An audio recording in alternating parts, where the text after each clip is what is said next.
O debate central é sobre considerar ou não as delações da Odebrecht e dos marqueteiros do PT. Alguns ministros já indicaram uma tendência dos votos.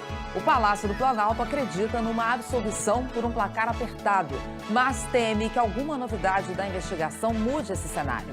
O presidente da Corte, Gilmar Mendes, pressiona para decidir tudo nesse fim de semana. O relator defende a validade das provas e rebate as tentativas de constrangimento. A gente traz os principais pontos dos depoimentos que as defesas de Dilma e Temer querem ver longe do centro das decisões do TSE. E mostra ainda o que o presidente Michel Temer diz que não sabia, mas que vai pesar contra ele na justiça. São casos como a carona no avião particular de Wesley Batista. Os maus negócios da agência que deveria financiar a pesquisa. A FINEP gasta milhões com o aluguel de imóveis e salas num prédio de luxo com indício de superfaturamento e ainda segue pagando pela sede antiga abandonada. Os britânicos voltam às urnas para escolher quem vai conduzir a saída do Reino Unido da Europa. E no meio da tensão máxima por causa dos atentados terroristas, a vantagem da primeira-ministra derreteu e o resultado é incerto. É hoje o dia do depoimento do ex-diretor do FBI, que pode enrolar de vez o presidente Donald Trump na investigação por obstruir a justiça. Trump é acusado de forçar a barra para engavetar a apuração sobre a influência russa na eleição. O flagrante de uma ação criminosa. Os bandidos arrombam carros para levar os pneus Steps. No Brasileirão, o Corinthians goleia o Vasco e dorme na liderança. O Curitiba vem logo atrás, depois de despachar o Palmeiras. São esses os nossos destaques. E hoje é quinta-feira, dia 8 de junho. Bom Dia Brasil está começando agora.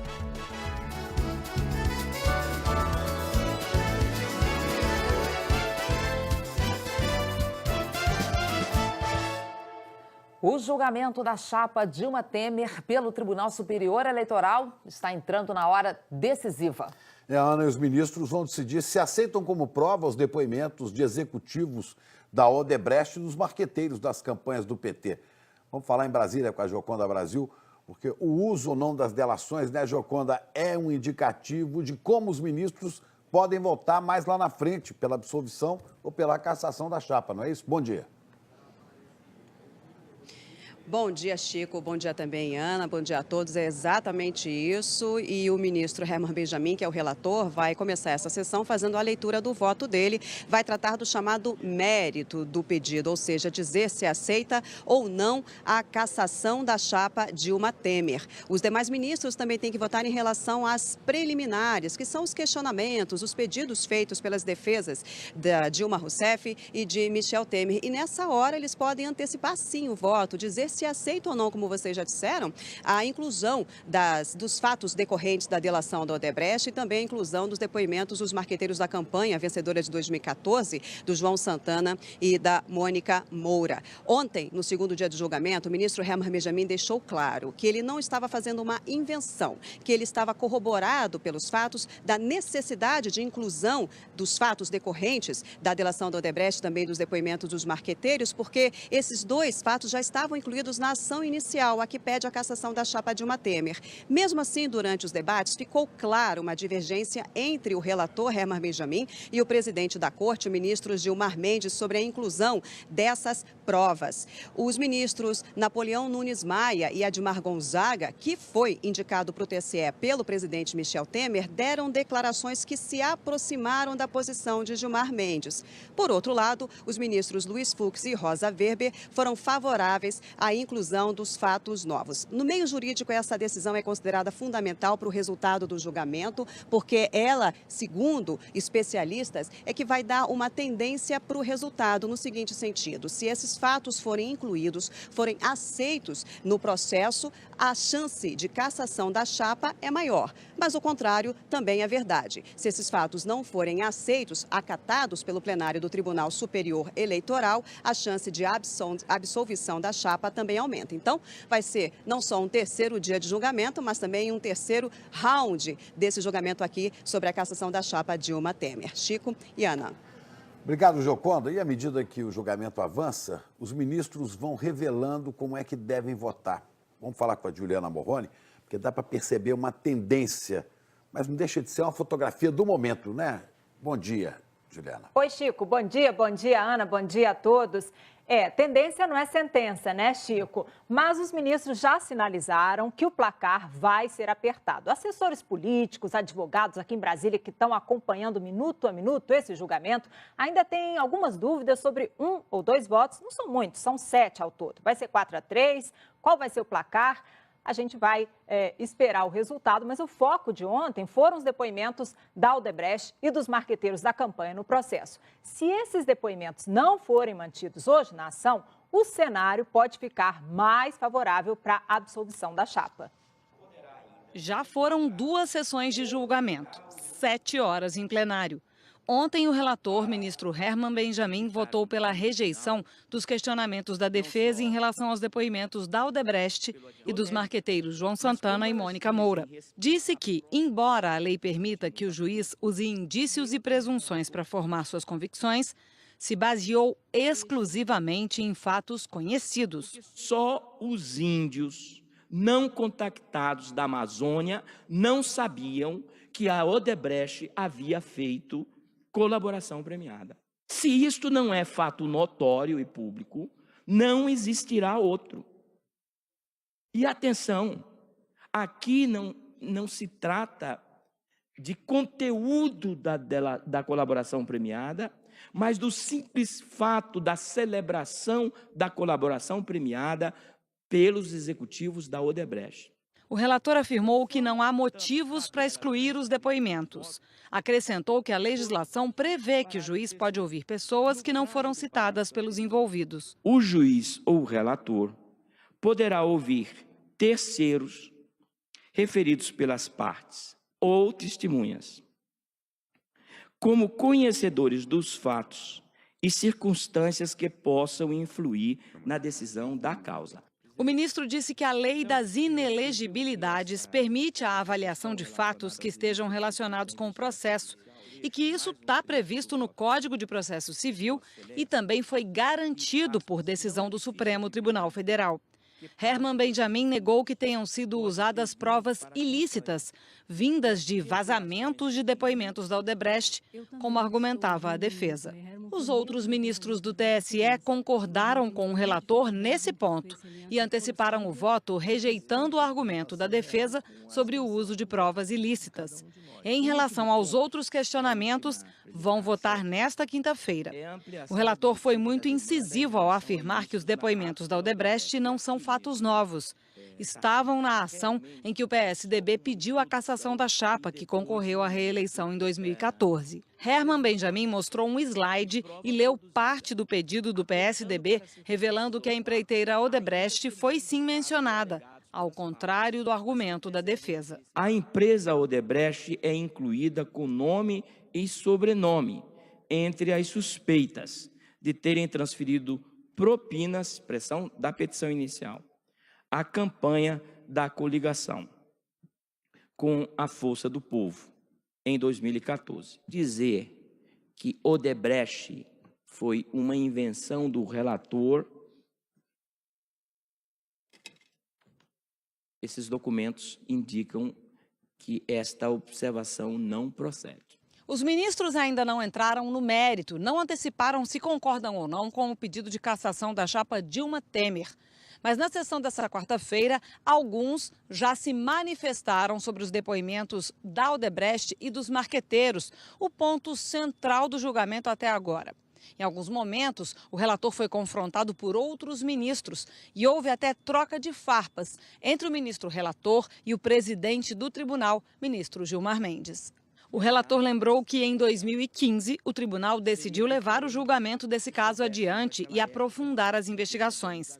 E que isso foi decidido com base em voto do ministro Gilmar Mendes. Vale reproduzir novamente trecho do voto do ministro Gilmar Mendes naquele agravo. Aspas. Eu procurei enfatizar no próprio texto os fatos ocorridos. Por exemplo, só para ficar em uma hipótese. Imaginemos que o fato fique comprovado, como se enuncia, que o financiamento da campanha se deu mediante recursos da Petrobras via propina. Há uma proibição clara nesse sentido. Há dados fortes e vamos ignorar isso na ação? Pergunta o ministro Gilmar Mendes. Gilmar Mendes disse que se sentia honrado de ter dado o voto que permitiu o prosseguimento das ações, mas afirmou que a intenção não era cassar o mandato. Diz que seu voto permitiu expor a forma como as campanhas eleitorais são feitas no Brasil. Esta ação só existe graças ao meu empenho. Modéstia às favas. Vossa Excelência hoje é relator e está brilhando aí na televisão no Brasil todo. Nesse caso, deve esse seu amigo. Vossa Excelência sabe que eu prefiro o anonimato. Muito mais. Mas Vossa Excelência deve de um a seu juiz, amigo. Não, um juiz mas o Brasil, dedicado aos seus processos que não tem nenhum glamour. Aliás, processo que se discute, presidente, é bom um esclarecimento aqui. Não é? Processo em que se discute condenação de A, B, C ou D, em qualquer natureza, não tem e não deve ter nenhum glamour pessoal. Em outro momento, o ministro Napoleão Nunes Maia fez questão de manifestar que não concorda com o argumento do relator de que um juiz pode tomar a iniciativa de incluir fatos públicos e tomar depoimentos.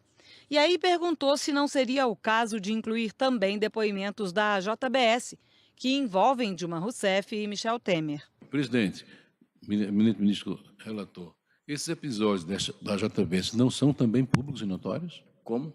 Não são públicos e notórios? Não entendi. Os da JBS não são públicos e notórios? Mas Vossa Excelência gostaria que fosse além da Petrobras? Não, eu não gostaria que não fosse nem na Petrobras. Eu acho que, porque, veja, já que Vossa Excelência abriu o leque não. para investigar os fatos posteriores, esse da JBS é gigantescamente grandioso. Mas o relator afirmou que os fatos narrados na delação da JBS não têm relação com a Petrobras, ao contrário da Odebrecht. O meu voto está inteiramente focado naquilo que vem descrito nas petições iniciais. E JBS não consta lá, nem em tese, tampouco consta alguma vinculação da JBS com a Petrobras e, portanto, com aqueles limites. Eu vou me restringir às petições iniciais. Para reforçar, os ministros votaram apenas um dos 3 questionamentos da defesa, então a sessão de hoje deve começar com os outros ministros votando os 2 questionamentos que faltam e foram rejeitados pelo relator. Ana. Ok, Juliana, a gente está acompanhando aí esse debate, né, sobre inclusão ou não das delações da Odebrecht e dos marqueteiros do PT. Vamos então ver agora alguns pontos desses depoimentos que as defesas de Dilma e de Temer não querem que sejam considerados no julgamento do TSE. Primeiro ponto aqui, Marcelo Odebrecht disse que o ex-ministro Guido Mantega pediu 50 milhões de reais para a campanha de Dilma de 2010, mas que o dinheiro ficou para a eleição de 2014 e seria uma contrapartida a uma medida provisória que beneficiou a empreiteira. O dono da Odebrecht disse também que entre 2008 e 2014 doou 300 milhões de reais ao PT e que parte foi de Caixa 2. Ainda segundo Marcelo Odebrecht, em 2014, Dilma teria orientado que o dinheiro fosse todo para a campanha dela e não para o PT. Já os marqueteiros do PT, João Santana e Mônica Moura, disseram na delação que a ex-presidente Dilma sabia do Caixa 2 na campanha de 2014. E Mônica Moura admitiu que recebeu 10 milhões de reais por fora da campanha de Dilma. Importante esclarecer que, apesar dessas denúncias, como a gente viu, pesarem principalmente contra Dilma Rousseff, elas assustam também a defesa de Temer porque o julgamento é sobre a chapa toda. Ou seja, Temer pode ser atingido por tabela pelo conteúdo comprometedor dessas delações. O Palácio do Planalto acredita numa absolvição apertada. Vamos falar então com a repórter Flávia Varenga, que está acompanhando a movimentação do governo nesse terceiro dia de julgamento. Bom dia, Flávia. Oi, Ana, bom dia a todos. Para o Palácio do Planalto, esse julgamento tem que terminar logo. Eles acreditam sim na absolvição, mas temem que possam aparecer fatos novos, seja por meio de depoimentos ou pela apresentação de provas. Hoje, na agenda do presidente Michel Temer, tem apenas despachos internos. Ele vai assistir ao julgamento do TSE, parte do Palácio do Jaburu, de casa, e outra parte já no Palácio do Planalto, como fez ontem. Só que hoje o julgamento dura o dia todo. Ontem à noite, o presidente se encontrou com 2 ministros, o ministro da Secretaria de Governo, Antônio Embaçaí, e com o ministro Moreira Franco, da Secretaria-Geral da Presidência, e também com o advogado dele. Saiu tarde do Palácio do Planalto, às 11 horas da noite. Também esteve com o presidente do PTB, Roberto Jefferson, que saiu do Palácio do Planalto dizendo que veio prestar apoio ao presidente Michel Temer e dizer que o partido não vai deixar a base. Michel Temer também se reuniu ontem com deputados. É uma forma de garantir apoio, já que se houver uma apresentação de denúncia pela Procuradoria-Geral da República contra Michel Temer, a Câmara dos Deputados tem que aprovar. Isso com pelo menos 308 dos 513 deputados. Ana e Chico. Obrigado, Flávia. Miriam Leitão está aqui com a gente. Bom dia, Miriam. Bom dia, Chico. Bom dia, Ana. Bom dia, Miriam. Qual foi o ponto central do que está sendo? Qual é o ponto central que a gente está discutindo, vendo a discussão no Tribunal Superior Eleitoral? As nossas matérias mostraram claramente, né, que o ponto central é usar ou não usar as provas que foram agregadas ao processo pelas delações da Odebrecht. E é isso ou não? Então, o ministro Herman Benjamin estava recebendo, assim, farpas de um lado e de outro sobre essa decisão dele de usar, por exemplo, fazer um depoimento com Marcelo Odebrecht, usar essas provas, né? E aí ele estava, né? E ele deu um golpe de mestre quando ele respondeu a essas críticas que estavam meio embutidas aqui e ali nos apartes dos ministros, usando o voto do ministro Gilmar Mendes. O ministro Gilmar Mendes tinha dito que ele tinha usado um argumento falacioso quando ele disse que tinha que ser usada essas provas da Odebrecht.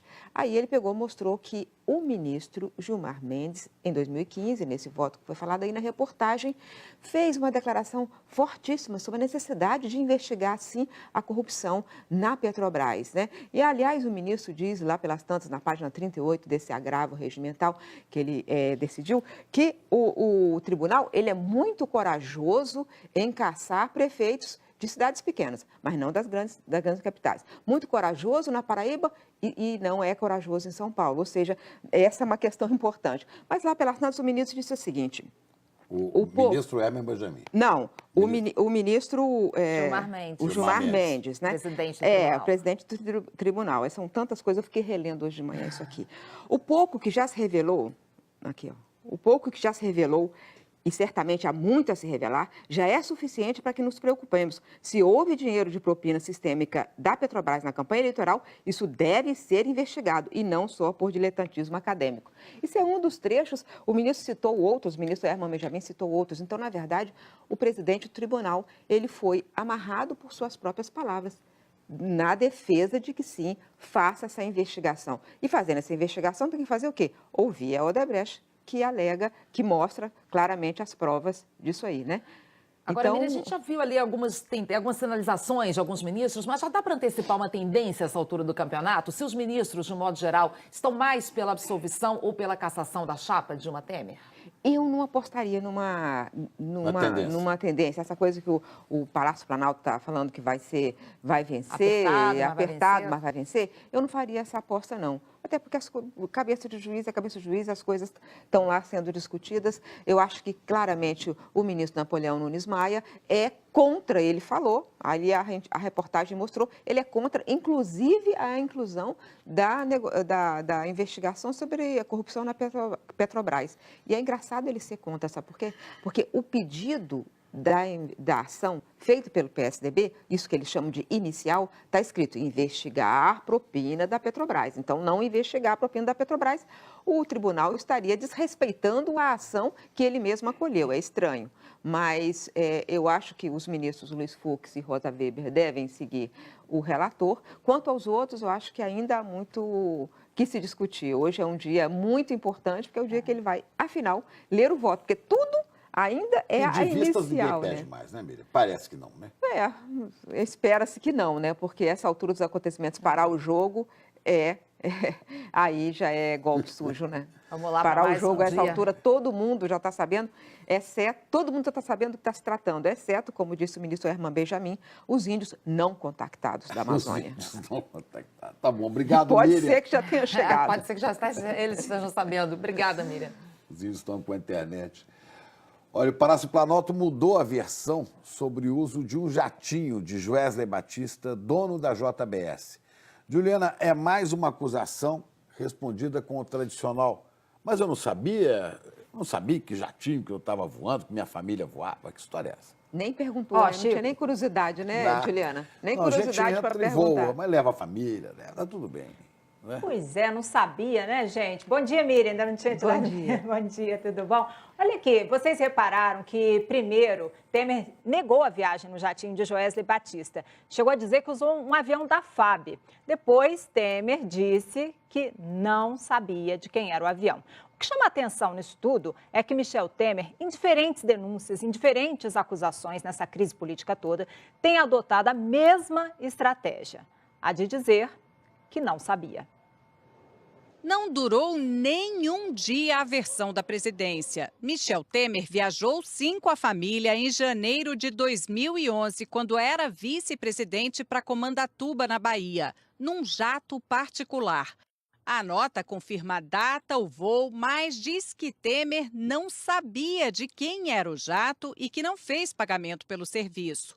Na terça, a viagem no avião de Joesley Batista tinha sido negada. O desmentido pegou mal entre os políticos. A partir do momento em que ele vai entrar num avião de propriedade particular, a sua segurança tem por obrigação informá-lo. E é lógico que ele sabia, quando estava indo a Comandatuba com a sua família, que o avião era do Joesley, que ele tentou tanto desqualificar há alguns dias atrás. O presidente do Senado, que é do PMDB, saiu rapidinho sem comentar. Esse assunto não me cabe, né? Não sou eu que devo responder. Eu não sou porta-voz do presidente da República, eu sou presidente do Congresso Nacional. Para o líder do DEM, o momento exige transparência.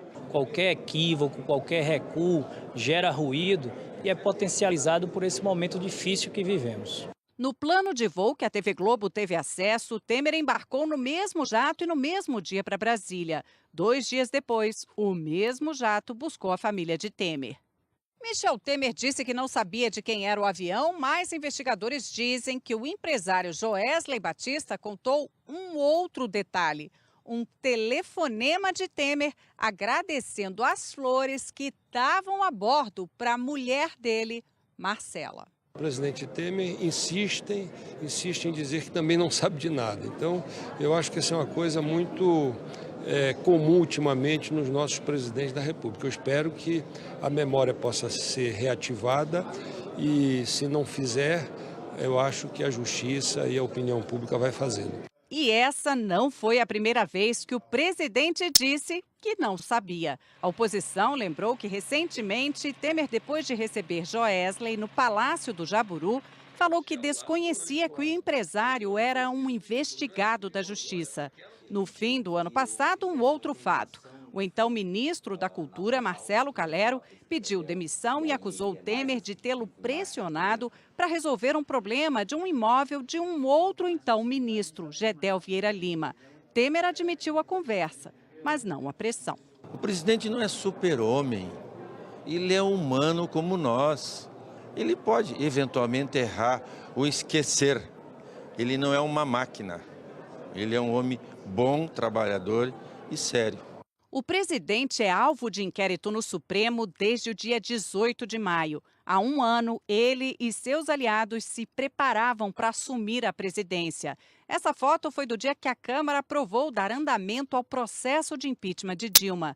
Nessa está o ex-assessor Tadeu Filipelli, que ficou 8 dias preso. No sofá com ele estão Eliseu Padilha, ministro, hoje investigado, Rocha Loures, o ex-assessor da mala de dinheiro que está na cadeia, e Henrique Eduardo Alves, seu ex-ministro preso há 3 dias. Alves é do PMDB do Rio Grande do Norte. Segundo o Ministério Público Federal, ele recebeu pelo menos 10 milhões de reais em propina da OAS e da Odebrecht em projetos da Arena das Dunas e do Porto Maravilha. 500 mil foram transferidos para a conta de campanha de Michel Temer, na época vice-presidente, e repassados para o Diretório Estadual do PMDB. Henrique Eduardo Alves era candidato ao governo do Rio Grande do Norte. Ele perdeu a eleição. O advogado de Michel Temer, Gustavo Guedes, declarou que a data do depósito informada pelo Ministério Público não corresponde aos dados que constam na prestação de contas do então vice-presidente. O advogado afirmou ainda que essa é uma tentativa do Ministério Público de interferir no julgamento no TSE. Ana, Chico. Juliana, vamos falar agora do... O problema que a gente vê aí, né, é esse esquecimento. O presidente se esquece, mas é um esquecimento conveniente, né? Quando convém, esquece. Como esquecia porque recebeu o Joesley? Não, porque a gente tem que discutir a carne fraca 10 dias antes da discussão da carne fraca. De que era o avião? Me esqueci. Então, esse esquecimento conveniente é que deixa todo mundo muito cismado. Juliana, vamos falar agora da situação do homem da mala. Ex-assessor do presidente Temer, Rodrigo Rocha Loures, passou a primeira noite no presídio da Papuda, em Brasília. Aquele, né, que foi flagrado, a gente lembra, recebendo 500 mil reais. Ele responde a inquérito junto com o presidente Temer. Agora, o depoimento de Rocha Loures à Polícia Federal já foi adiado 2 vezes, né, Juliana? E a gente está falando de estratégias, né, Ana? A gente acabou de falar da estratégia de Michel Temer dizer que não sabia. Já a estratégia da defesa de Rocha Loures, até agora, tem sido a de deixá-lo calado. Mas o que ele vai ou pode falar sobre a mala de dinheiro com os 500 mil reais e as relações dele com o presidente Michel Temer são uma das grandes preocupações do Palácio do Planalto. Rodrigo Rocha Loures passou 4 dias na cela da Superintendência da Polícia Federal, em Brasília. Saiu de uma cela de 9 metros quadrados, onde estava sozinho, e por volta das 4h30 da tarde foi transferido para o presídio da Papuda, que fica a 30 quilômetros do centro de Brasília. Ele está no mesmo bloco de condenados do mensalão. Tem direito a banho de sol 1 vez por dia, sai da cela por 2 horas. E pode ter TV, desde que compre do próprio bolso ou já tenha na cela, comprada por algum preso antes. As visitas têm que passar por revista íntima, só são permitidas às sextas-feiras, entre 9 da manhã e 3 da tarde.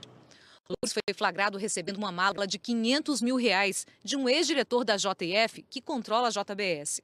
Ele responde a inquérito junto com o presidente Michel Temer por associação criminosa, obstrução à justiça e corrupção passiva. Loures e Temer devem ser denunciados na semana que vem, ou seja, acusados formalmente pela Procuradoria-Geral da República. Investigadores dizem ter provas do envolvimento dos dois com crimes de corrupção passiva e obstrução de justiça. E Loures também será alvo de um novo pedido de investigação, por suspeitas de beneficiar a empresa Rodrimar na MP dos Portos, que concedeu benefícios ao setor. Loures é citado por delatores da JBS como pessoa de estrita confiança de Temer, um interlocutor dele, e responde, junto com o presidente, a inquérito por suspeita de organização criminosa, obstrução de justiça e corrupção passiva. Já o depoimento de Loures, que chegou a ser marcado para essa quarta-feira, foi adiado pela 2ª vez. De acordo com a defesa, o ex-assessor de Temer vai ser ouvido amanhã de manhã e deve ser ouvido fora do presídio, escoltado para depor na Polícia Federal e depois retorna ao sistema carcerário. E a Polícia Federal disse que desmarcou o depoimento porque espera uma manifestação do ministro Edson Fachin, que vai dizer se aceita o argumento da defesa de que o depoimento só pode ocorrer 48 horas depois que os advogados tiverem acesso ao material completo da investigação. Chico, Ana. Vamos aguardar o que tem a dizer o ex-deputado Rocha Loures, né? Obrigado, Juliana. O Ministério Público Federal está investigando um aluguel milionário feito pela Agência Brasileira de Inovação. A FINEP é dona de várias salas num prédio com vista para o mar, mas alugou, sem licitação, vários andares de um outro prédio de luxo. Tem a suspeita de ter custado bem mais caro do que devia. Reportagem de Carlos Delanoy e Júnior Alves. A bandeira do Japão, hasteada na Praia do Flamengo, zona sul do Rio, revela que estamos no endereço nobre. Esse prédio, além do consulado japonês, abriga um dos maiores escritórios de advocacia do Rio. A segurança é reforçada, mas nós entramos com uma câmera escondida. Vamos investigar a denúncia de desperdício de dinheiro público. No primeiro andar encontramos as portas de vidro fechadas. No segundo, o nome da financiadora de estudos e projetos aparece na parede, mas a sala também está vazia. Chegamos ao terceiro, onde ainda funcionam o arquivo e a biblioteca da FINEP. Sem saber que estava sendo gravado, este funcionário revela. Está aberto para todo mundo, mas agora está suspenso tudo, está tudo parado, né? Em 50 anos de existência, a FINEP, a Agência Brasileira de Inovação, financiou projetos de pesquisa em vários setores: petróleo, agricultura, medicina. Hoje, parte dessa história está nos livros que foram empacotados e guardados nestas caixas. Mas as salas estão vazias e os móveis empilhados. Em 2014, a diretoria decidiu transferir a maioria dos cerca de 700 funcionários para um lugar bem mais confortável. Eles agora ocupam 6 andares nesse luxuoso edifício no centro do Rio, considerado um dos mais modernos do Brasil. Aqui a FINEP paga quase R$2 milhões de aluguel por mês e outros R$460 mil de condomínio. O contrato de 10 anos. Enquanto isso, 6 dos 7 andares da antiga sede permanecem de portas fechadas. Aqui, só de condomínio, a FINEP paga mais de R$230 mil por mês, por um espaço que está há quase 3 anos praticamente abandonado.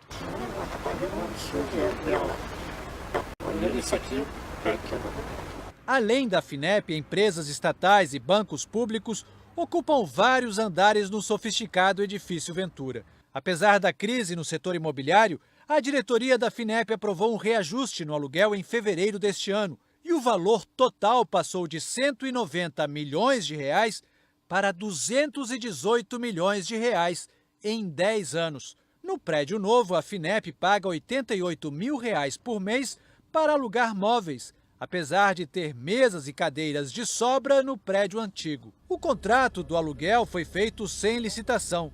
A auditoria da Controladoria Geral da União questionou a dispensa de licitação, tendo em vista que outros imóveis poderiam atender aos critérios definidos pela diretoria da FINEP. A CGU apresentou uma comparação com outro edifício do mesmo padrão, que oferecia espaços semelhantes, bem mais em conta. E concluiu que o contrato poderia sair R$70 mais barato por metro quadrado. Em 10 anos, daria uma economia de aproximadamente R$71,5 milhões. A Controladoria Geral da União mandou a FINEP apurar a responsabilidade pela mudança de endereço, porque, de acordo com a auditoria, a decisão se baseou em estudo insuficiente e deixou de considerar os impactos financeiros. O Ministério Público Federal abriu inquérito para investigar o caso. No início de maio, o presidente da FINEP, Marco Sintra, informou aos procuradores que o retorno à Praia do Flamengo teria um custo alto, uma reforma de R$33 milhões na antiga sede e ainda R$16,5 milhões entre multas e obras para devolver os andares no edifício Ventura.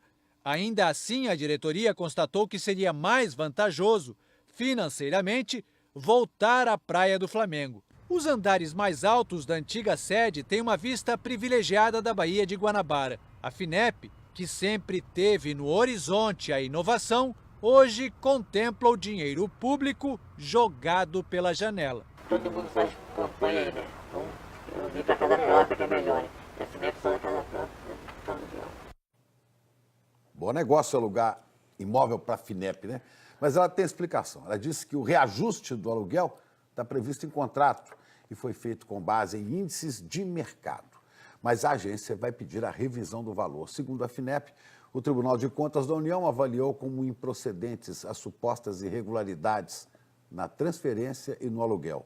Diz também que a decisão de retorno para a sede própria foi tomada com base em estudo de viabilidade financeira e que a mudança vai ocorrer de forma gradual. A Polícia Civil está nas ruas no Rio e em São Paulo para cumprir 33 mandados de busca. É um desdobramento da Lava Jato. Os investigadores encontraram indícios de corrupção na compra de uma hidrelétrica por Furnas. e também o envolvimento em mais essa roubalheira do ex-presidente da Câmara, Eduardo Cunha. O Pedro Figueiredo acompanha e tem as informações ao vivo pra gente. Bom dia, Pedro. Oi, Ana, bom dia a todos. Os policiais civis chegaram há mais de 1 hora aqui na sede de Furnas, em Botafogo, na zona sul do Rio, para cumprir um mandado de busca e apreensão. Além desse endereço, os agentes fazem buscas em mais 32 lugares, entre residências e empresas, sendo 8 em São Paulo. A polícia investiga indícios de corrupção e lavagem de dinheiro quando Furnas comprou, em 2008, 50,1% das ações da hidrelétrica Serra do Facão, em Goiás. A empresa pagou 80 milhões de reais a um grupo de empresas que tinha comprado as mesmas ações 6 meses antes por 7 milhões. O ex-deputado federal Eduardo Cunha foi o relator de uma medida provisória que permitiu essa compra. A investigação começou depois da delação premiada do ex-senador Delcídio do Amaral, que disse que a venda favoreceu financeiramente Eduardo Cunha e também pessoas ligadas a Furnas e à hidrelétrica. Essa investigação, esse inquérito, tramitava no Supremo Tribunal Federal, mas passou para a Justiça Estadual porque nenhum dos investigados tem foro privilegiado. Chico e Ana. Obrigado, Pedro. E agora vamos a Londres. Os eleitores do Reino Unido votam hoje para renovar o parlamento e decidir quem será o novo primeiro-ministro. Correspondente Cecília Malan, postos acompanhando a votação em frente ao parlamento. O que é que tem jogo nessa eleição, hein, Cecília? Bom dia. Bom dia, Chico, Ana, bom dia a todos. Olha, assuntos fundamentais estão em jogo. O futuro do Reino Unido fora da União Europeia, por exemplo, como será feita essa negociação, a reestruturação do sistema público de saúde daqui e, claro, o combate ao terrorismo. Políticas que influenciam diretamente a vida dos moradores dessa ilha, mas que não foram discutidas a fundo nessa curtíssima campanha eleitoral que durou apenas 8 semanas. Os líderes dos principais partidos políticos já votaram. A primeira-ministra Theresa May estava acompanhada do marido e o líder da oposição trabalhista, Jeremy Corbyn, votou no norte de Londres. As urnas estão abertas há mais de 5 horas já, só fecham às 10 da noite daqui, quando começam as primeiras pesquisas de boca de urna. Um resultado parcial sai de madrugada, ou seja, se tudo der certo na contagem dos votos, amanhã, no Bom Dia Brasil, já saberemos se o Reino Unido vai fazer a segunda mudança em 1 ano de primeiro-ministro ou se Theresa May vai continuar no poder. Ana, Chico. Ok, obrigada, Cecília. Até já, então. Outras informações daí dessa votação de hoje na Inglaterra. E a seguir, a gente fala do 3º dia do julgamento da chapa Dilma Temer no TSE. E mais de 20 mil pessoas estão fora de casa por causa da cheia em Santa Catarina. No esporte, a Cris Dias traz a goleada do Corinthians fora de casa. O time assumiu a liderança do Brasileirão. E o Palmeiras completa 4 jogos sem vencer. Perdeu para o vice-líder, o Coritiba. Agora são 8 horas e 7 minutos, hora de Brasil. Cabem novidade e promoção. Frango com batata imperial. Nosso mais novo prato com 25% de desconto. Peça já.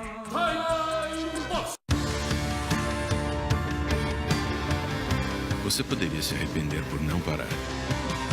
Não aproveitar o dia com os amigos. Você poderia se arrepender dos caminhos que escolhe.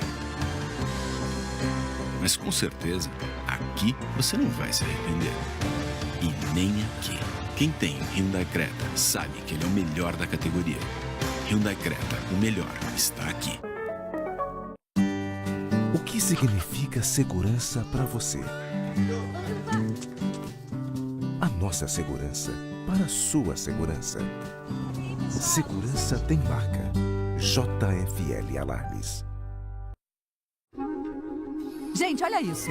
Eu aqui querendo ser a Nicole Kidman e ela lá longe querendo ser uma simples mortal. Eu estou cansada de estalar os dedos e resolver tudo. Hoje, tô grudada na sessão da tarde pra entender que loucura é essa. O meu coração disparou e eu estou sentindo muito calor. A feiticeira.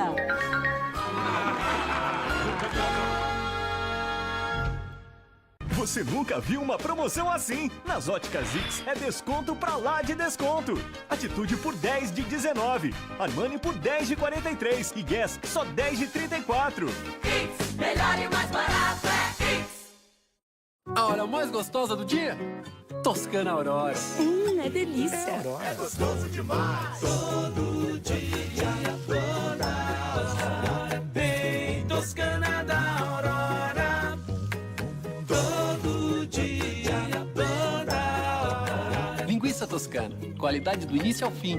Afinal, a Aurora é uma cooperativa com mais de 100 mil famílias que cuidam de você e de mim. Bem Toscana da Aurora. Malagueta convenceu Sandra Helena, Aguinaldo e Júlio a roubar o dinheiro da venda do hotel. Eu nunca roubei nem bala na padaria, Malagueta. Se concentra. Agora não tem mais volta. Vamos mudar de vida, Aguinaldo. Então boa sorte pra nós. Mas não vai ser tão fácil pôr a mão nessa grana.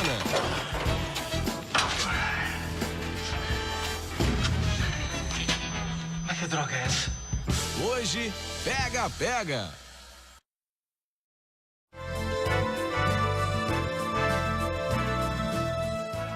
Estamos de volta para falar da enchente em Santa Catarina. Já são mais de 24 mil pessoas fora de casa.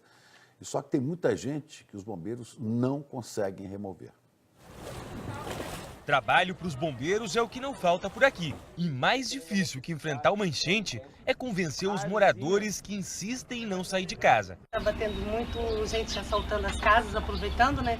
Aí a gente não saiu, a gente resolveu ficar. Esse aqui é o bairro Canoas, um dos mais atingidos. O rio já baixou bastante em relação à terça-feira.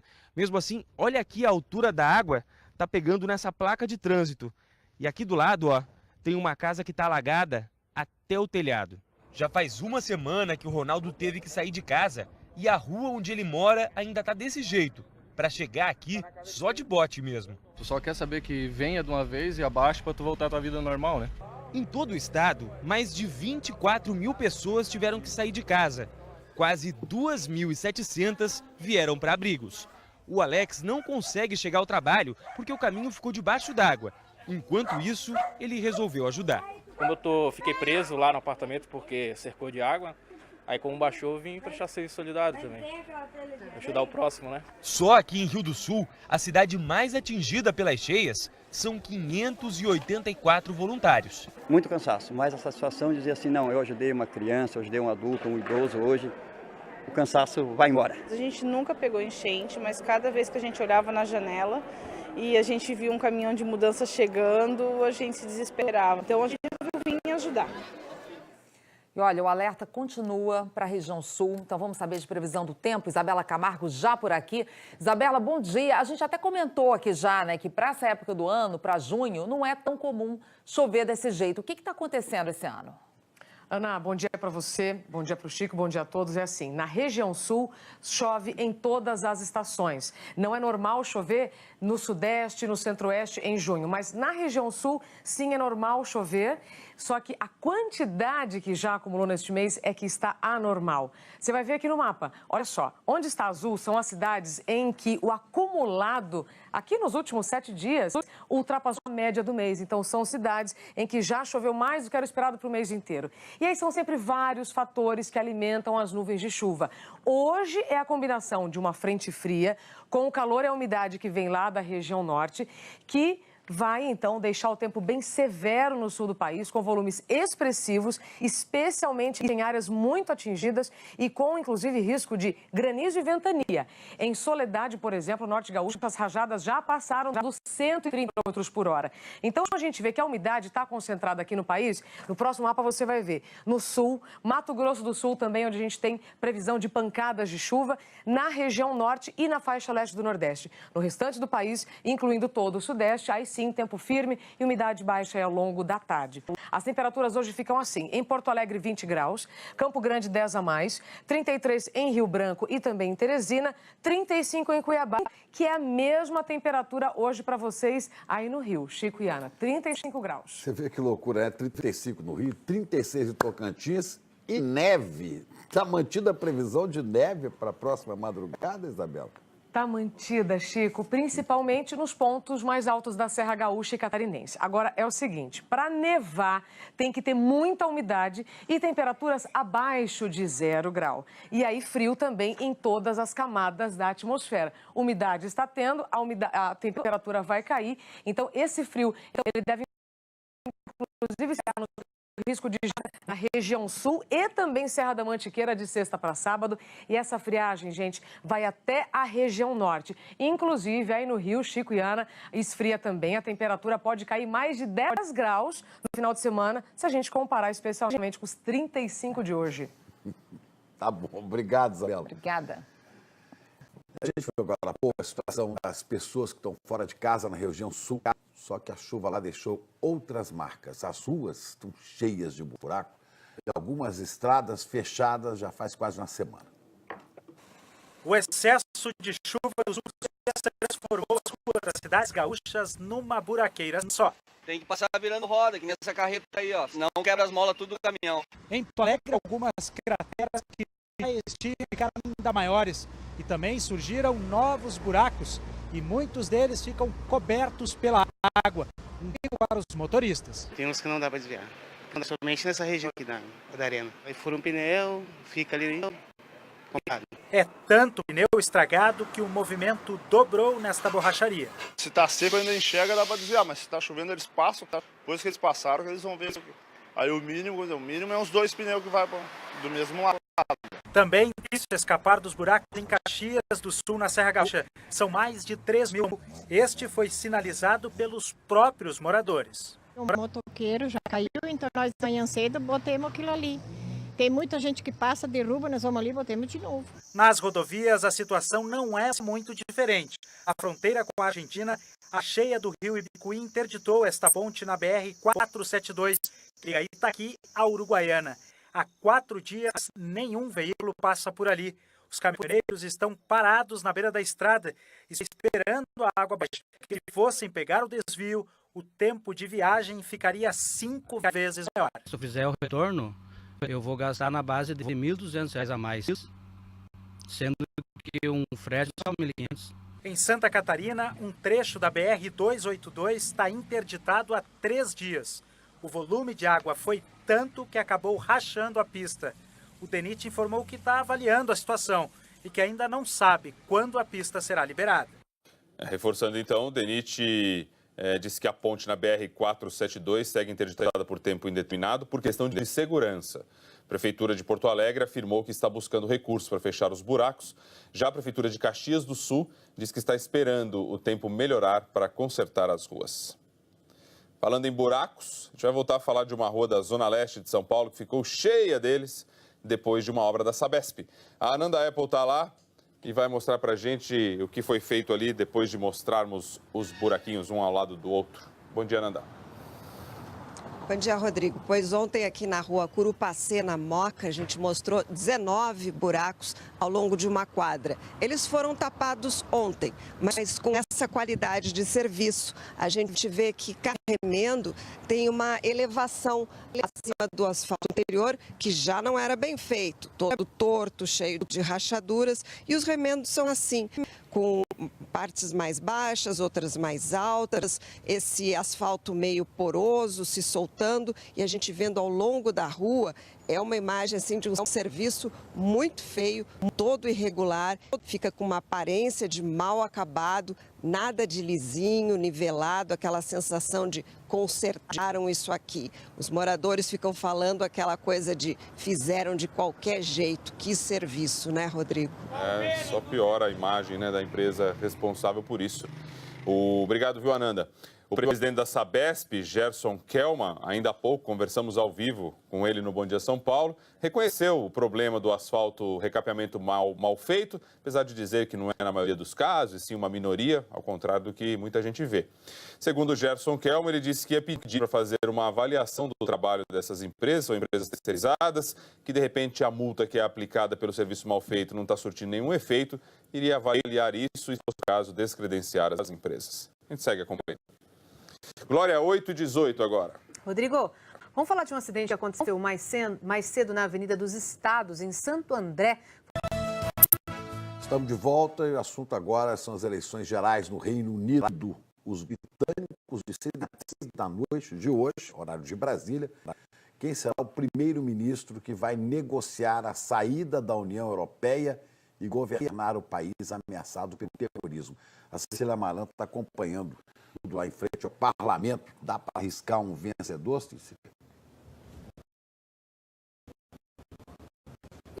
Antecipar essas eleições, a primeira-ministra estava confiante, a vantagem dela no início da campanha era de 20 pontos percentuais, mas o líder trabalhista Jeremy Corbyn, líder da oposição, subiu inesperadamente e embargou todas as cartas. Agora as projeções indicam uma vitória apertada para os conservadores, mas a diferença entre as pesquisas de intenção de voto é grande. Uma por dá vantagem de 12 pontos percentuais para May e outra dá apenas 1 ponto percentual. Pesquisas essas que erraram muito. O último 2015 não conseguiram prever a vitória esmagadora do então primeiro-ministro David Cameron e no ano passado também erraram o resultado do plebiscito sobre o Brexit. As pesquisas davam como certa a permanência na União Europeia. Essa série de eleições, 3 em 3 anos, tem desgastado o eleitorado britânico. Menos de um ano depois de se curvar diante de tem chamada ao Palácio de Buckingham para repetir o gesto. É assim, por um convite de Elizabeth II, que o líder do partido com a maior bancada no parlamento forma um governo. Theresa May governava com uma margem apertada. Em abril, aproveitou o alto índice de popularidade e antecipou as eleições que só acontecem em 2020. Assim, teria a chance de aumentar seu poder no parlamento. Uma manobra arriscada, mas que todo primeiro-ministro britânico tem o direito de fazer. Por causa disso, eleitores só nos fazem preparar. Daí a intensidade da campanha eleitoral. A saída do Reino Unido da União Europeia, por exemplo. Ninguém fala em calar o Brexit, mas os principais partidos bem diferentes sobre como deve ser a negociação com os europeus. Com 2 atentados em menos de 2 semanas, um em Manchester e outro em Londres, a segurança também deve influenciar essa eleição. Que partido consegue combater a ameaça terrorista? O líder da oposição, o trabalhista Jeremy Corbyn, acusa Theresa May de ser a responsável por cortes no orçamento da polícia quando ainda era ministra do Interior. As pesquisas de intenção de voto são cada vez menos favoráveis a ela, mas tem vez que as pesquisas erram e feio. Se nenhum partido conseguir a maioria absoluta dos 650 assentos do parlamento, a saída seria uma coisa que aconteceu em 2010. A história mostra que a fidelidade está diminuindo no Reino Unido. A identificação ideológica deu lugar a um voto mais individualista, mas por isso, na urna, talvez a pergunta mais decisiva seja: quem é capaz de entregar o que promete? Valeu, Cecília. 9h34. Daqui a pouco nos encontraremos aqui mais uma vez no Bom Dia Brasil. Tudo bem, Isa? Tudo bem. Tempo firme e entregado, não só na capital, a gente está com uma manhã. Carnaval, né, Rodrigo? Sem surpresa, hoje. Hoje, sem surpresa, nós temos ar quente chegando aqui da região central do país. E quando isso acontece, a gente tem, então, um céu com poucas nuvens, muito sol. E por isso a temperatura hoje sobe até os 27 graus. Agora, na próxima madrugada, tem previsão de chuva. Então, se você, na próxima madrugada, ouvir uns trovões, já estamos avisando já. Frio, então, previsão de chuva para a próxima madrugada, veja, 13 graus de mínima. Chance grande de chuva, 80%. Opa, tá bonitinho essa setinha, né? Tá bom. Mas tá bom. E aí, no final de semana, aí sim o friozão tá confirmando e não temos previsão de chuva. Tá bom. Beleza, obrigado. Até amanhã. Intervalo, vamos falar.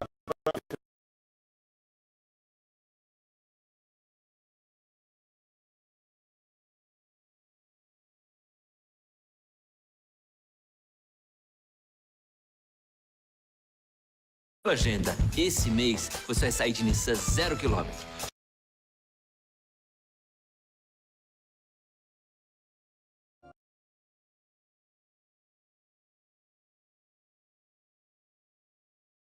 inteligente, poder pagar em até 72 vezes. É inteligente ter a supervalorização e o troco na troca do seu usado. Nissan Days. Chegou o seu dia de ter um Nissan 0 km. Quem testa? Nissan.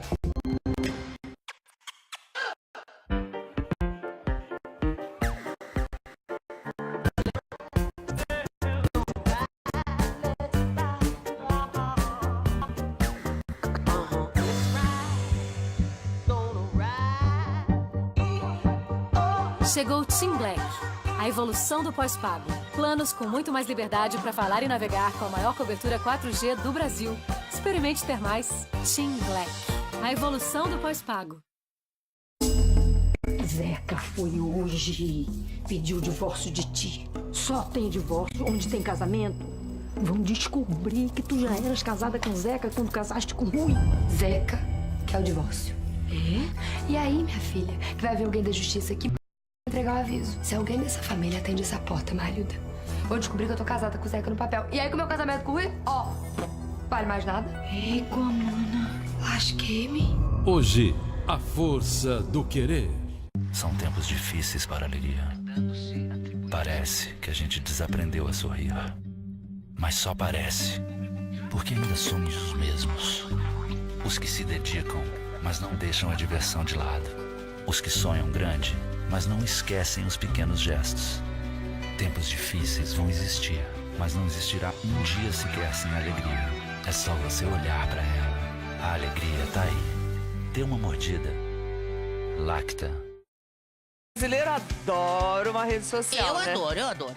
Posta tudo, vai lá só que depois... O quê? Acaba em briga no mundo virtual, afeta na vida real. Credo. Aí pergunta, como lidar com isso? Não sei. Vou contar tudo. Pronto. Aí tem uma visita que você não pode perder, especialíssima. Eu vou tomar café da manhã com um dos homens mais charmosos e inteligentes que eu conheço do Brasil. Você tá convidado. Quem é? Pedro Bial. Conversa boa, garantida, hein? E aí, pra combinar com tudo isso, tem um quindim diferente, delicioso, prático, fácil. Vem? Fala sério, hein? Que horas? Depois do Bom Dia Brasil.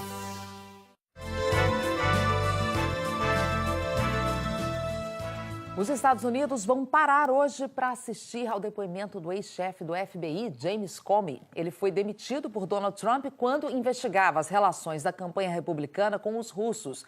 E o depoimento de Comey pode confirmar se Trump tentou obstruir a justiça. As TVs americanas estão fazendo contagem regressiva. Todo mundo quer saber o que James Comey tem a dizer.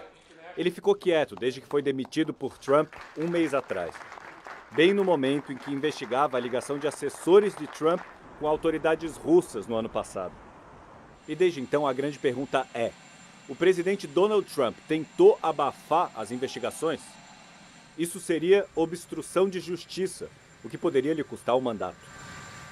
O Comitê de Inteligência do Senado publicou o texto da declaração que o Comey vai fazer hoje no início do depoimento.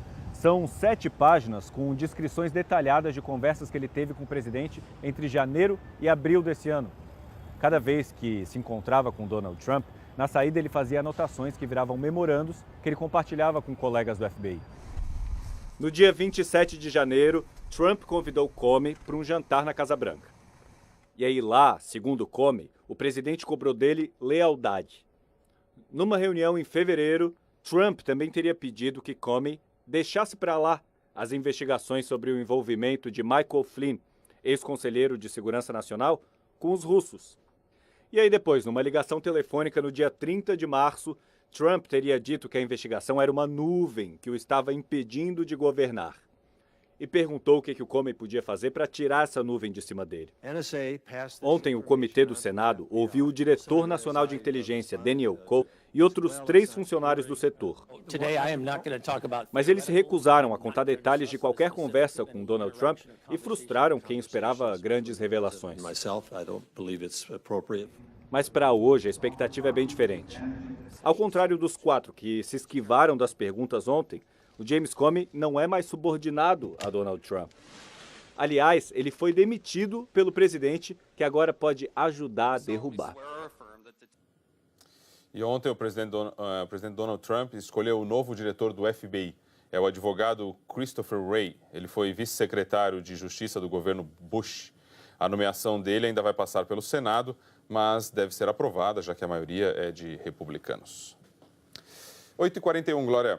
Rodrigo, vamos dar uma olhada na câmera ali no trecho de serra da rodovia Anchieta, porque na descida esse trecho está interditado para obras. Então, a descida é feita pela pista de subida, né, que está invertida hoje, ou então pela Imigrantes. E a subida aqui para a capital, só pela rodovia dos Imigrantes. Atenção, então, para você que depende aí de fazer esse trajeto. Aqui a gente vai olhar como é que está a situação na Aricanduva nesse momento. Trânsito ainda bem complicado, né, para quem vai pegar a Radial Leste. Venta bastante na região. Aliás, tem previsão de vento para hoje mesmo, a câmera balançando um pouquinho. E aí, para quem vai em direção à Marginal do Rio Tietê também, trânsito bastante lento, mas sem ocorrência aí no caminho, tá? É excesso de veículos mesmo para o horário. E aqui embaixo na estrada do Emi-Boi-Mirim, a gente vai ver como é que está a situação para o pessoal no sentido da Marginal do Rio Pinheiros, perto do terminal Guarapiranga, ainda tem lentidão também nesse trechinho. Para quem está no transporte coletivo, como é que estão os corredores de ônibus? Então, a gente vai ver aqui, ó, os principais corredores de ônibus. Deixa eu só fechar aqui a Emi-Boi. A Emi-Boi, você vê que onde tem a nossa câmera, o corredor de ônibus não está legal, não. Isso no sentido do bairro. No sentido do centro da cidade, destaco para vocês o corredor, então, da 9 de julho, que está complicado, sentido centro. Ok, Glória, obrigado. Já para o intervalo, já vamos falar da expectativa para o terceiro dia de julgamento no TSE e muito mais. 8h42. Atenção, se você achou que já tinha visto o Ricardo vender de tudo, você está enganado. Ele sempre sai na frente da concorrência trazendo novidades. Veja só no site da Ricardo Eletro você encontra o Hero. 20 GB de memória para armazenamento de 10 mil fotos e vídeos no celular. E ainda proteção contra vírus e roubo de senhas. Um conjunto de aplicativos para celular por apenas R$ 6,99. Isso mesmo, só R$ 6,99 por mês. Contrate o Hero em qualquer loja Ricardo Eletro ou no site. Aqui você decide onde quer comprar. Ricardo Eletro, preço para tudo. O novo Listerine Anticáries ajuda você a lutar contra as cáries com dentes 2 vezes mais fortes. Vai ver, é por isso que usuários de Listerine têm 2 vezes mais chances de conhecer alguma arte marcial. Ou quase marcial. Combata as cáries e sinta-se preparado para tudo. Até para um combate monstro de luta livre. Use o novo Listerine Anticáries. Solta esse monstro. Dono do meu nariz. Dono de uma ideia nova. Dono de uma garagem. De um andar, de vários andares. Dono do mundo. Não importa se você tem uma empresa, está numa empresa ou é uma empresa. A gente não pode parar de se reinventar para você. Somos parceria, soluções digitais, soluções de pagamento. Somos Itaú Empresas. Vivo Turbo tá demais. Recarregou R$30, levou 1 GB a mais. Vou postar tutoriais até não poder mais. Quero fazer um vídeo com você. Um dia talvez pode ser. Você faz meu cabelo, pé e mão. Pra você, Ivete, eu abro até o salão. Vivo Turbo. Recarregue R$30 e ganhe 1 GB de bônus. Para quem precisa de tecnologia para carregar um país, criamos uma picape com toda a conectividade da exclusiva tecnologia OnStar e do Chevrolet MyLink. O motor flex mais forte da categoria e agora com nova transmissão automática de 6 velocidades, a partir de R$ 107.990.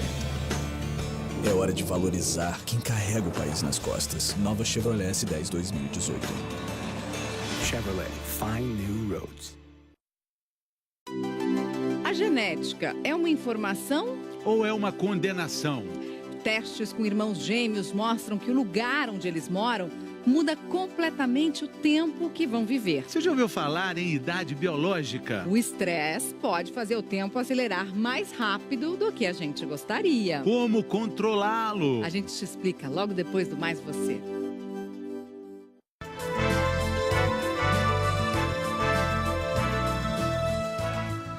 O assunto agora é futebol. A Cris Dias está aqui, torcedor do Corinthians, está rindo à toa, né?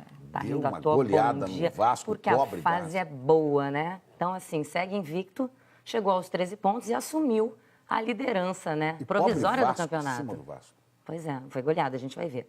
Lembrando que o Corinthians ainda pode ser ultrapassado pela Chapecoense, que enfrenta o Grêmio hoje, viu? Foi um grande jogo em São Januário, com muitos gols, aliás, o jogo mais animado aí de ontem. Vamos lá, Vasco e Corinthians, tá aí o Guilherme Arana cruzou e o Marquinhos Gabriel pegou de primeira e abriu o placar aí pro Timão.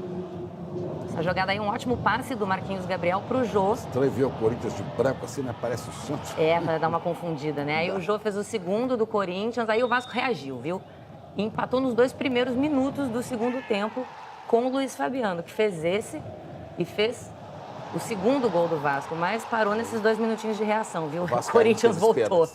Aí o Cleiton tocou pro Maicon, que fez o terceiro do Corinthians. Temos mais, viu? O placar foi bem elástico, foi 5-2. Aí cruzamento do Jô e o Cleiton marcou de cabeça. E aí o próprio Cleiton fechou a conta, fez o 5º gol aí do Corinthians. Vasco 2, Corinthians 5. E o Corinthians foi o único que venceu fora de casa, viu? Nos outros 4 jogos da noite, vitórias dos mandantes. Vamos pro Couto Pereira, então, Curitiba e Palmeiras. O Matheus Galdesani marcou o único gol do jogo. O Curitiba subiu para segundo, viu? Mas ainda pode ser ultrapassado pela Chapecoense. Como eu falei, joga hoje contra o Grêmio. Aí o Atlético Mineiro, viu, Chico? Venceu a primeira no Brasileirão, desencantou finalmente.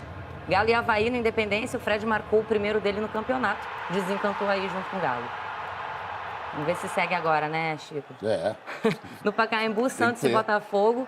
O gol do jogo também, 1-0, né? Saiu nos acréscimos do segundo tempo. Vitor Ferraz cobrando falta com contribuição do goleiro Elton Leite. Santos 1-0. Vamos lá para a Ilha do Retiro, Sport e Flamengo. O goleiro Muraga saiu jogando errado ali. Aí deu bobeira, o Oswaldo bateu colocado. E abriu o placar para o Sport. E aí o Tomás chutou de fora da área e ampliou. Sport 2, Muralha também. Flamengo 0. O Muralha não estava muito inspirado, não estava num bom dia ontem. Pois é, e olha, hoje tem mais 4 jogos pela 5ª rodada do Brasileirão e, claro, amanhã tudo aqui no Bom Dia Brasil. É isso. Até amanhã. Obrigada, Até amanhã, Cris. Obrigada. A gente volta agora a falar do julgamento da chapa Dilma Temer no TSE. Joconda Brasil aqui mais uma vez. Joconda, os ministros estão indicando que devem tomar uma decisão já nos próximos dias. Exato, Ana. Falar um pouquinho do cronograma, né? Antes do julgamento começar, muito se especulava sobre a possibilidade de algum ministro pedir prazo, pedir vista, mais tempo para analisar o processo. É claro que isso pode acontecer a qualquer momento, mas pelo indicativo do presidente Gilmar Mendes, que marcou 3 sessões para hoje, sessões inclusive que não estavam previstas, significa que o julgamento vai durar hoje o dia inteiro. O Gilmar Mendes também marcou sessões para amanhã que não estavam previstas e até para o sábado, caso seja necessário, que é um indicativo de que o tribunal pretende, de fato, chegar a alguma conclusão a respeito do pedido de cassação da chapa Dilma Temer. Ana. Obrigado, Joconda. Olha, nos bastidores, o Planalto espera uma absolvição apertada, mas não deixa de temer fatos novos, né? Juliana, o ex-assessor Rocha Loures, por exemplo, é uma fonte de preocupação, né?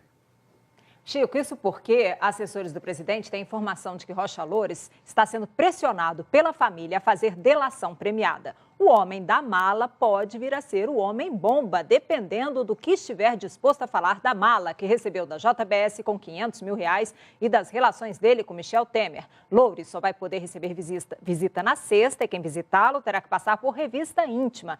E ele também está preocupado com o pedido que fez ao ministro Fachin ter o cabelo raspado, porque essa norma de raspar a cabeça nem é exigida no presídio da Papuda. Ana, Chico. Pois é, Juliana, esse pedido aí, né, da defesa do Rocha Loures para que ele não tenha a cabeça raspada na prisão, caiu nas redes e caiu na rede, vira meme. Olha aí alguns que a gente separou para mostrar. Esse internauta usou o personagem Primo It da família Adams, com essa cabeleira enorme aí, pedindo, por favor, não raspem meu cabelo. Família Tem Adams. mais um pra gente mostrar. Esse aí preferiu o cabeludo encantado do filme Shrek, para saber se já tinham cortado o cabelo do Rocha Loures. E tem mais um último aí pra gente mostrar para você. Olha uma projeção, como é que Rocha Loures ficaria com a cabeça totalmente zerada. A internet não perdoa, né? Fosse o cabelo só o problema, né, Ana? Pois é. Olha, chegamos ao fim, então. Vamos lá. Vamos lá. Juliana tá morrendo de rir. Curtiu os memes, né, Juliana? Ô, Ana, você sabe que hoje eu estava numa correria tão grande que eu nem adoro minha cabeleira, mas mandei um penteado às favas, prendi um rabinho, porque é tanta notícia, tanta coisa importante em jogo. E amanhã eu conto como foi esse dia decisivo de julgamento. Bom dia para todo mundo.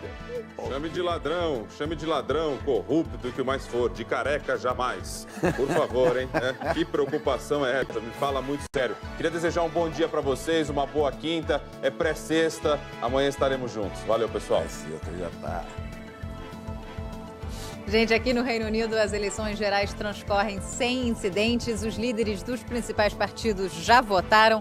Resta saber quantos britânicos vão participar do processo democrático que vai ter o rumo desse país fora da União Europeia. A previsão é de um índice de comparecimento em torno de 60% e é grande a expectativa sobre o engajamento dos jovens. Afinal, é o futuro deles que está em jogo. Até amanhã, gente, já um resultado. Tchau, tchau. É isso. Para rever qualquer reportagem, tudo lá no Globoplay. Amanhã estamos de volta aqui no Bom Dia Brasil. Até lá. E o julgamento da chapa Dilma Temer você acompanha nos nossos telejornais. O debate central é sobre considerar ou não as delações da Odebrecht e dos marqueteiros do PT. Alguns ministros já indicaram uma tendência dos votos. O Palácio do Planalto acredita numa absolvição por um placar apertado, mas teme que alguma novidade da investigação mude esse cenário. O presidente da Corte, Gilmar Mendes, pressiona para decidir tudo nesse fim de semana. O relator defende a validade das provas e rebate as tentativas de constrangimento. A gente traz os principais pontos dos depoimentos que as defesas de Dilma e Temer querem ver longe do centro das decisões do TSE. E mostra ainda o que o presidente Michel Temer diz que não sabia, mas que vai pesar contra ele na justiça. São casos como a carona no avião particular de Wesley Batista. Os maus negócios da agência que deveria financiar a pesquisa. A FINEP gasta milhões com o aluguel de imóveis e salas num prédio de luxo com indício de superfaturamento e ainda segue pagando pela sede antiga abandonada.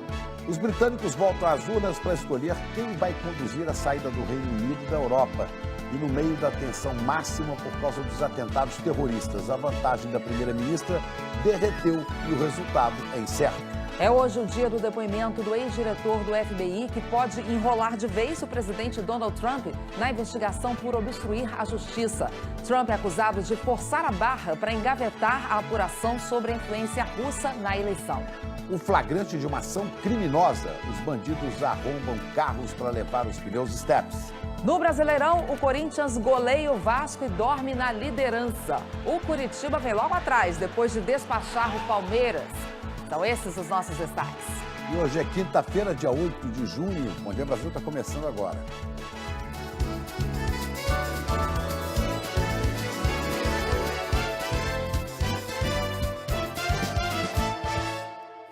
O julgamento da chapa Dilma Temer pelo Tribunal Superior Eleitoral está entrando na hora decisiva. Ana, e os ministros vão decidir se aceitam como prova os depoimentos de executivos da Odebrecht e dos marqueteiros das campanhas do PT. Vamos falar em Brasília com a Joconda Brasil, porque o uso ou não das delações, né, Joconda, é um indicativo de como os ministros podem votar mais lá na frente, pela absolvição ou pela cassação da chapa, não é isso? Bom dia.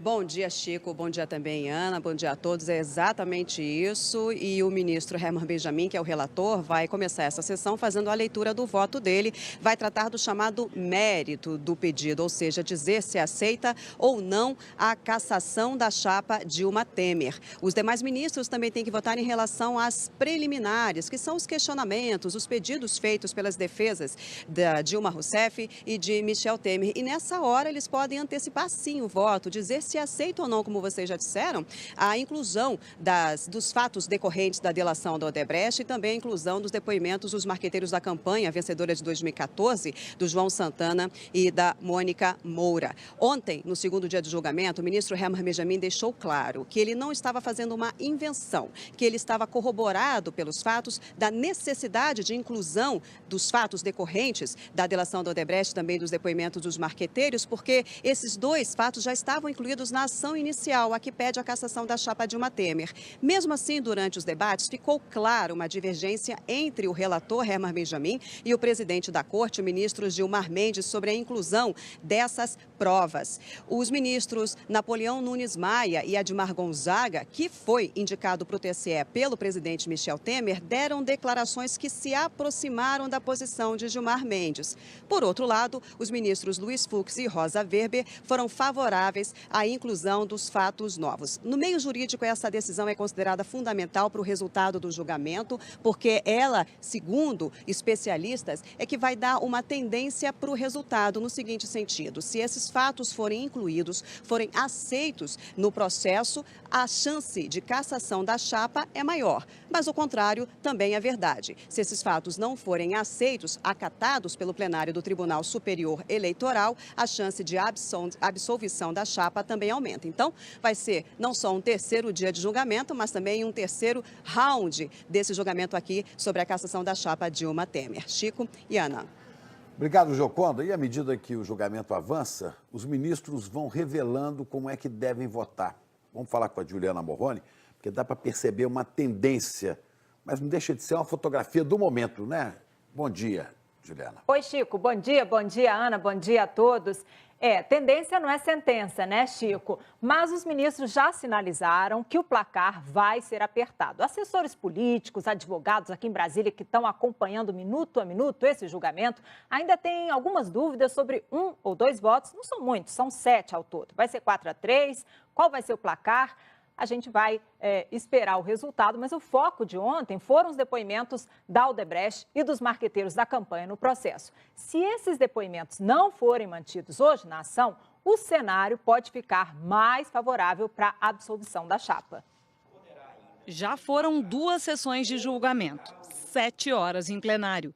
Ontem, o relator, ministro Herman Benjamin, votou pela rejeição dos questionamentos da defesa em relação aos depoimentos da Odebrecht e dos marqueteiros João Santana e Mônica Moura. Disse que, embora a lei permita que o juiz use indícios e presunções para formar suas convicções, se baseou exclusivamente em fatos conhecidos. Só os índios não contactados da Amazônia não sabiam que a Odebrecht havia feito colaboração premiada. Se isto não é fato notório e público, não existirá outro. E atenção, aqui não se trata de conteúdo da colaboração premiada, mas do simples fato da celebração da colaboração premiada pelos executivos da Odebrecht. O relator afirmou que não há motivos para excluir os depoimentos. Acrescentou que a legislação prevê que o juiz pode ouvir pessoas que não foram citadas pelos envolvidos. O juiz ou o relator poderá ouvir terceiros referidos pelas partes ou testemunhas, como conhecedores dos fatos e circunstâncias